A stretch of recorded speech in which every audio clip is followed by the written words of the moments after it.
Sepanjang sejarah ilmu pengetahuan, berbagai tokoh ilmuwan datang dan pergi membawa kontribusi untuk peradaban dunia. Berkat mereka, manusia bisa mengembangkan teknologi dan bidang kesehatan hingga saat ini. Meski begitu, tidak sedikit ilmuwan yang terlalu jenius hingga melakukan percobaan-percobaan di luar nalar.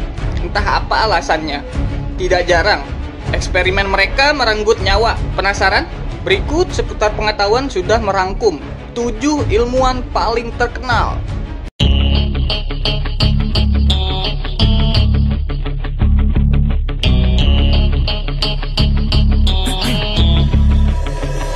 You have one shot on stage, what you got to play, generic drops for days, still the people. Yang pertama, Paracelsus. Paracelsus pada tahun 1493 sampai dengan 1541 adalah ilmuwan kondang Swiss jebolan University of Ferrara pada masa Renaissance. Selain dikenal sebagai bapak toksiologi, Paracelsus juga adalah ahli botani dan alkimia. Sebagai seorang pelaku alkimia, Paracelsus punya berbagai teori aneh. Dalam bukunya De Natura Rerum pada tahun 1537, Paracelsus menjelaskan bahwa ia bisa menciptakan homunculus, manusia kecil yang terbuat dari sperma manusia yang disimpan di lingkungan hangat selama 40 hari dan diberi makan darah manusia selama 40 minggu. Bahkan, ia meninggalkan instruksi lengkap untuk menciptakan homunculus. Yang kedua, Giovanni Aldini. Giovanni Aldini pada tahun 1762 sampai 1834 adalah fisikawan Italia jebolan University of Bologna, tertarik dengan bidang galvanisme. Giovanni berpergian ke penjuru benua Eropa untuk membuktikan bahwa listrik bisa menghidupkan makhluk yang sudah mati. Hal ini dibuktikan pada tahun 1803 saat Giovanni menyetrum jenazah penjahat George Foster di Inggris. Konon, wajah Foster mulai bergerak, otot tubuh Foster mulai bergerak, dan salah satu mata Foster terbelalak. Yang mengejutkan adalah tangan kanan Foster terangkat dan mengepal, serta kakinya itu ikut bergerak. Yang ketiga, William Buckland. William Buckland pada tahun 1784 sampai dengan 1856 adalah paleontologi terkenal di Inggris. William terkenal sebagai manusia pertama yang menyelesaikan deskripsi lengkap sebuah fosil dinosaurus, Megalosaurus. Selain itu, ia juga memiliki reputasi sebagai seorang omnivora ulung. Benar, William mau makan apa saja, dari landak, burung unta, panter, hingga air kencing kelelawar. William bisa lahap semua, dan ia mengatakan tikus pondok adalah salah satu makanan yang paling tak enak. Akan tetapi, kisah pencapaian William yang paling terkenal adalah memakan jantung mendiang Raja Prancis. Yang keempat, Joseph Mengele.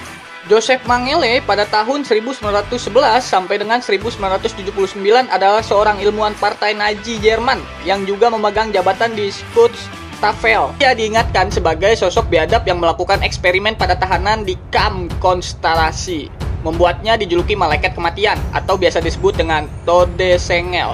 Ditugaskan di Auschwitz pada tahun 1943, Joseph memandang hal ini sebagai kesempatan untuk bereksperimen pada manusia. Saat itu, ia bereksperimen terhadap orang-orang kembar hingga tahanan dengan disabilitas tanpa mengindahkan aspek kesehatan atau persetujuan para subjek. Pada akhir Perang Dunia Kedua, Joseph jadi buronan dan kabur ke Argentina hingga berhasil. Sempat lolos dari operasi penangkapan oleh Mossad. Joseph wafat pada tahun 1979 setelah terkena stroke saat berenang. Dimakamkan dengan nama Wolfgang. Yang kelima, Jose Delgado.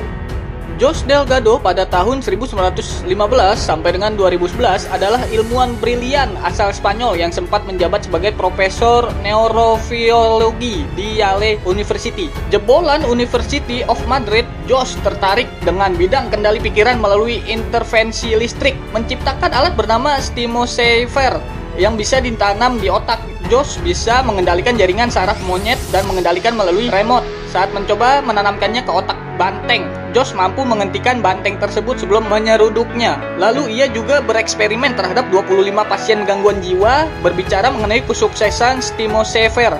Jose mengatakan bahwa suatu saat tentara di dunia bisa dikontrol melalui stimulasi otak oleh tegangan listrik. Percaya atau tidak, Jose terlibat dalam pengembangan Purwarupa, alat pacu jantung modern. Yang keenam, Sidney Gottlieb. Sidney Gottlieb pada tahun 1918 sampai dengan 1999 adalah sosok peneliti yang sangat menjabat di Central Intelligence Agency atau biasa disebut dengan CIA. Pada tahun 1950-an hingga 1960-an, Sidney menjadi kepala proyek PK Ultra di CIA yang bertujuan untuk mencari data, mengendalikan pikiran, dan membunuh diam-diam. Selain berbagai jenis siksaan, beberapa eksperimen ilegal terkenal Gottlieb melibatkan pengguna obat-obatan terlarang dari kokain hingga LSD. Alasannya tetap melanjutkan MK Ultra adalah untuk menciptakan serum kejujuran sendiri. Namun, pengguna narkoba justru menghalangi proses interogasi di CIA. Yang ketujuh, Sergei Brukhonenko. Sergei Brukhonenko pada tahun 1890 sampai dengan 1960 adalah ilmuwan asal Uni Soviet era Stalin yang berkontribusi terhadap perkembangan open heart surgery atau biasa disebut dengan operasi bedah jantung terbuka. Akan tetapi, eksperimen Sergei lebih dari itu. Salah satu eksperimennya adalah mesin pintas jantung paru atau autojector. Mesin ini adalah hasil percobaan Sergei dan tim pada tahun 1939 ketika mereka memenggal kepala anjing lalu mencoba menghidupkan kepala tersebut dengan suplai udara dan darah dari mesin. Malah ia pernah menyedot seluruh darah dari seekor anjing dan tetap berhasil membangkitkannya lewat mesin tersebut. Seluruh proses tersebut didokumentasi dalam klip berdurasi 19 menit berjudul Experiment in the Revival of Organism pada tahun 1940. Karena eksperimen ini, Sergei dianugerahi penghargaan Lenin secara anumerta pada tahun 1965. Oke sob, itu tadi 7 ilmuwan paling terkenal. Dan ini saja bisa gue sampaikan, kurang lebihnya mohon maaf dan terima kasih.